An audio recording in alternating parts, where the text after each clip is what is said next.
महिला आर्थिक विकास महामंडल, community managed resource centre, कंत्राटी कर्मचारी संघ की ओर से संविधान चौक पर निकला गया विराट मोर्चा।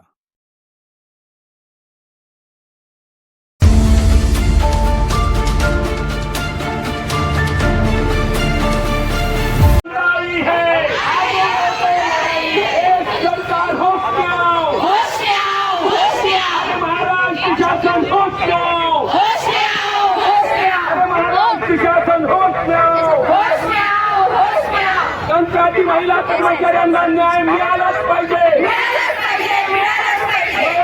विकास मंडळामध्ये बचत गटाचा कार्य करणाऱ्या कंत्राटी कर्मचाऱ्यांना न्याय मिळालाच पाहिजे। शासन शासन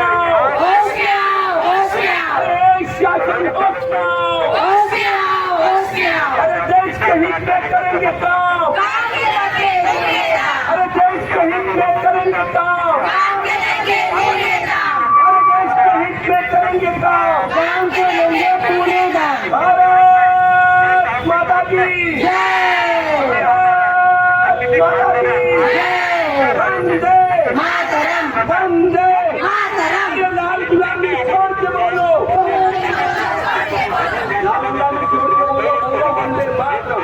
लाल गुलामी छोड़ के बोलो, बोलो वंदे मातरम। अरे लाल गुलामी छोड़ के बोलो, बोलो वंदे मातरम। भारत माता की जय। महिला आर्थिक विकास महामंडळ कंत्राटी कर्मचारी संघ जिंदाबाद, जिंदाबाद, जिंदाबाद। आजच्या आपल्या या महिला आर्थिक विकास मंडळाच्या अंतर्गत कार्य करणाऱ्या कम्युनिटी मॅनेज्ड रिसोर्स सेंटर कंत्राटी कर्मचारी संघाच्या आजच्या या राज्यस्तरीय धरणा आंदोलनामध्ये आपल्या सर्वांचे मी या ठिकाणी या संघटनेचा राज्याचा अध्यक्ष म्हणून मनपूर्वक अभिनंदन करतो, स्वागत करतो। आज आपल्या न्याय हक्काच्या मागण्याकरिता राज्यामध्ये मुसळधार पाऊस सुरू असताना देखील महाराष्ट्र राज्यातील प्रत्येक जिल्ह्यामध्ये आज आमच्या न्याय हक्काच्या मागण्याकरिता आंदोलन सुरू आहे। महिला आर्थिक विकास मंडळाच्या माध्यमातून कार्य करणाऱ्या ज्या खऱ्या अर्थाने महिलांच्या सबलीकरणाकरिता कार्य करणाऱ्या ज्या आमच्या महिला आहेत, ज्यांनी आज आम्हाला महाराष्ट्र राज्यातील ज्या महिला बचत गट आहेत त्या महिला बचत गटाला खऱ्या अर्थाने ज्यांनी सबळ केलं, शक्तिशाली केलं, असं बचत गटाकरिता काम करणाऱ्या या महिलांचं हे आंदोलन आहे।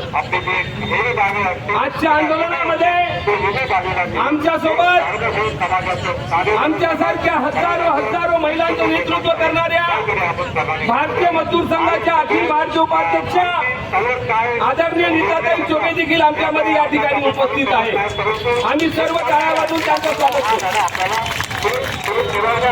राज्यामध्ये अनेक जिल्ह्यातून फोन येत आहे, अतिशय मोठ्या संख्येने, खूप मोठ्या संख्येने आमच्या या महिला आपल्या न्याय हक्काच्या मागण्याकरिता आंदोलनामध्ये सहभागी झालेल्या आहेत। या आंदोलनाच्या माध्यमातून आम्ही सरकारच्या समोर आमचं आव्हान उभं करीत आहोत की खऱ्या अर्थाने ज्या महिलांनी या राज्यातील बचत गट सुदृढ केले, बचत गटाच्या माध्यमातून ग्रामीण भागामधल्या महिलांना विकसित केले आणि पर्यायाने महाराष्ट्र राज्याच्या विकासात्मक कार्यामध्ये ज्या महिलांनी खऱ्या अर्थाने प्रामाणिकपणे कार्य केलेलं आहे, अशा महिलांना मात्र सरकारने महिला आर्थिक विकास मंडळाच्या अंतर्गत कार्य करत असताना सुद्धा त्यांची अधोगती केली।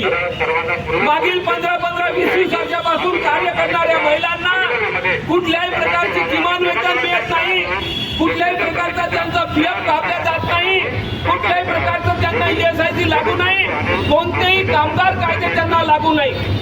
अशाही प्रतिकूल परिस्थितीमध्ये जे काही मानधन तूटबंद मानधन महिला बचत गटाच्या निर्मितीनंतर जे काही त्यातनं ईटीपी उत्पन्न आस्थापना उत्पन्न निघेल त्या उत्पन्नातून जे काही पैसे मिळेल ते तूटपुंज मानधन घेऊन आज आमच्या या महिला या ठिकाणी काम करतात आणि एवढं प्रामाणिकपणे काम केल्यानंतर सुद्धा या महिला कर्मचाऱ्यांना आज शासनाच्या वतीने कुठल्याही प्रकारच्या सोयी सुविधा नाहीये. येणाऱ्या काळामध्ये या महिला हळूहळू साथीकडे जाणार आहे. उद्या या महिला सेवानिवृत्त होणार आहे. परंतु सेवानिवृत्त होताना देखील या सरकारकडे या महिलांच्या पुढील सामाजिक सुरक्षेकरिता कुठल्याही प्रकारचं धोरण नाही आणि याकरिता मागील 2023 पासून आम्ही सातत्याने या महिला कर्मचाऱ्यांना कमीत कमी किमान वेतनानुसार पगार मिळावा किंवा सरकारने महाराष्ट्र शासनाने या महिला कर्मचाऱ्यांच्या आस्थापना खर्चाकरिता कमीत कमी प्रति सीएमआरसी 25 लाख रुपये द्यावे अशा प्रकारची मागणी घेऊन आम्ही मागील 2023 पासून आंदोलन करतो. हमारे चैनल को सब्सक्राइब करें, लाइक करें, शेयर करें ताकि हम आपको सच्ची और अच्छी खबरें दिखा सके. धन्यवाद.